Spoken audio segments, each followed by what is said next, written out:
A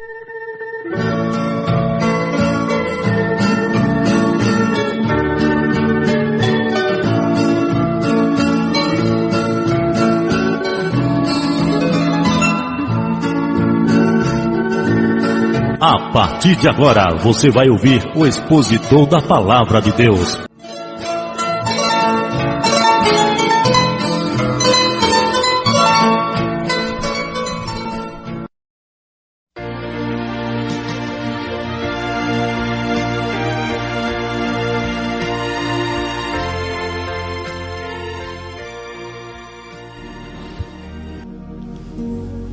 Prezados amigos rádio ouvintes, a minha saudação no precioso nome do ressurreto Filho de Deus, o Senhor Jesus Cristo. Cremos mais do que nunca que a hora tem chegado de posicionar nossa fé de maneira incondicional nas promessas de Deus. Da segunda vinda de Cristo, trago para nossa meditação nesta hora uma mensagem intitulada O Rei está voltando. Leia comigo no Evangelho de Mateus, no capítulo 24, os versículos 32 ao 35. Aprendei, pois, esta parábola da figueira, quando já os seus ramos se tornam tenros e brotam as folhas, sabeis que está próximo o verão. Igualmente, quando vides todas essas coisas, sabei que está próximo às portas. Na verdade, vos digo que não passará esta geração sem que em todas essas coisas aconteça. O céu e a terra passarão, mas as minhas palavras não hão de passar. Querido amigo rádio ouvinte, se você tiver a oportunidade de escutar o hino O Rei está voltando, escuta e medita nesta letra. Creio que Deus irá falar contigo. Preciosos ouvintes do programa Fé para Vencer, o que sabemos, ouvimos, não se trata de um alarde, nem de um alarme qualquer. Não se trata de uma notícia real ou informativo que acabamos de ouvir. Se trata sim de um drama sobre a vinda de Jesus Cristo. O Rei está voltando. Há 318 afirmações no Novo Testamento acerca da segunda vinda de Cristo. Há em toda a Bíblia 8 menções a mais sobre a primeira vinda.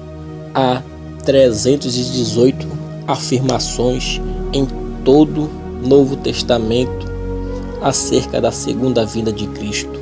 São vários os sinais que evidenciam que o Rei, o Senhor Jesus Cristo, está voltando para raptar sua noiva querida. Israel, por exemplo, é o relógio de Deus. O retorno de Israel para a sua terra é um dos grandes sinais. Lá está Israel como nação, tendo sua própria moeda, e a bandeira de Davi tremulando. Está um sinal infalível dado pelo próprio Senhor Jesus Cristo no texto desta mensagem. Um sinal: olhai para a figueira e para todas as árvores, e o cumprimento das profecias. Veja Amós 9,15: e os plantarei na sua terra, e não serão mais arrancados de sua terra. Lhe dei, diz o Senhor. Ouvimos por certos veículos de comunicação em um apelo dramático do primeiro-ministro de Israel, Isaac Shamir, convocando aos judeus soviéticos que se abriguem em Jerusalém. Segundo o ministro, é o único lugar seguro para os judeus. Enquanto isto, o rabino Manahan Brot afirmava: o Messias está chegando. E diz mais: Todo judeu acredita na segunda vinda do Messias e nossos profetas afirmam que ele chegaria pois de acontecimentos excepcionais e momentos difíceis para os judeus. Continua o rabino, não estamos apenas no alvorecer de um mundo melhor, mas no melhor dos mundos, a era messiânica. O Messias pode chegar a qualquer momento. Sim, precioso irmão, ouvinte, o rei está voltando. Outro sinal muito patente em nossos dias foi dado pelo próprio Senhor no livro de Mateus capítulo 24, verso 37.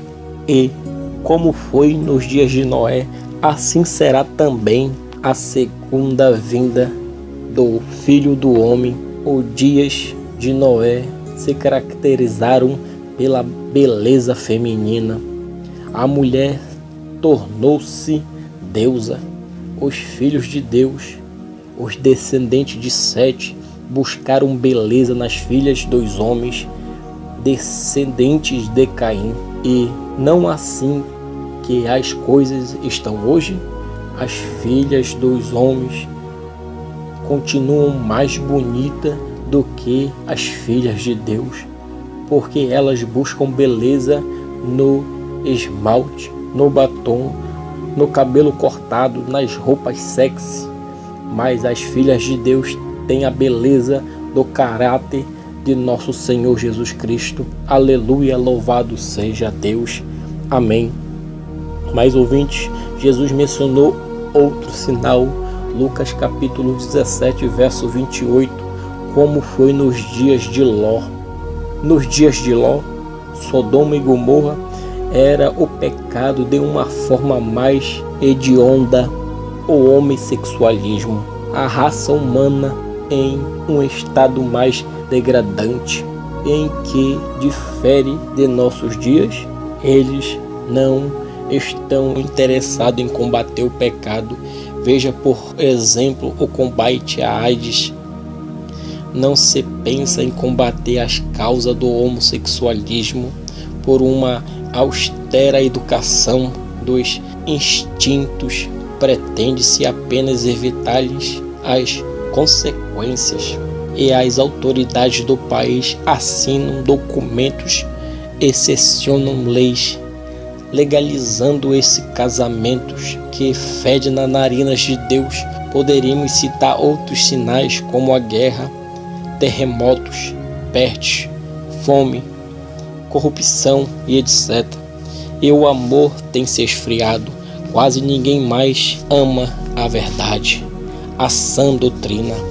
Mas há um sinal que podemos passar desapercebidos.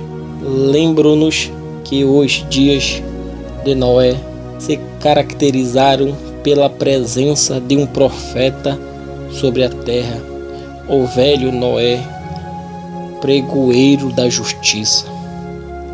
Da mesma forma, por volta da primeira vinda de Cristo, Mateus 3:3, no período mais escuro da história, estando o mundo inteiro em densas trevas, a partir de Israel até as demais nações, pois o pecado assolava a humanidade. Mas, mesmo antes tantas trevas, havia uma luz, uma voz clamando. Era o profeta João Batista, o precursor da primeira vinda de Cristo. Da mesma maneira, antes da segunda vinda de Cristo, Malaquias capítulo 4, versículos 5 e 6, antes que venha o grande e terrível dia do Senhor, ele fará uma conversão nos eleitos pelo ministério de Elias. Esta tão necessária conversão será feita por um profeta na virtude do espírito de Elias, que ele é o mensageiro precursor da segunda vinda de Cristo. Este profeta mensageiro fará duas coisas. primeiro, converterá os corações dos filhos à fé dos pais, os apóstolos. Segundo, revelará os mistérios dos 7 trovões contido nos 7 selos do Apocalipse. Ouvinte, muitas famílias estão em desespero. Lucas capítulo 17, verso 32 e 36. Lembrai-vos da mulher de Ló. Digo-vos que naquela noite estarão 2 numa cama, um será tomado e outro será deixado. 2 estarão juntas moendo, uma será tomada e outra será deixada. 2 estão no campo, um será tomado e o outro será deixado. Um sobe e o outro fica. Porque algumas cidades e países será dia e outras será noite. Muitas famílias ficarão desfalcadas. Diz o profeta que muitas mães beijarão seus filhos nos berços antes de dormir e no dia seguinte não os encontrarão mais. Muitos maridos incrédulos deixarão suas esposas em casa e quando voltarem da farra e das boates não as encontrarão mais. Aleluias!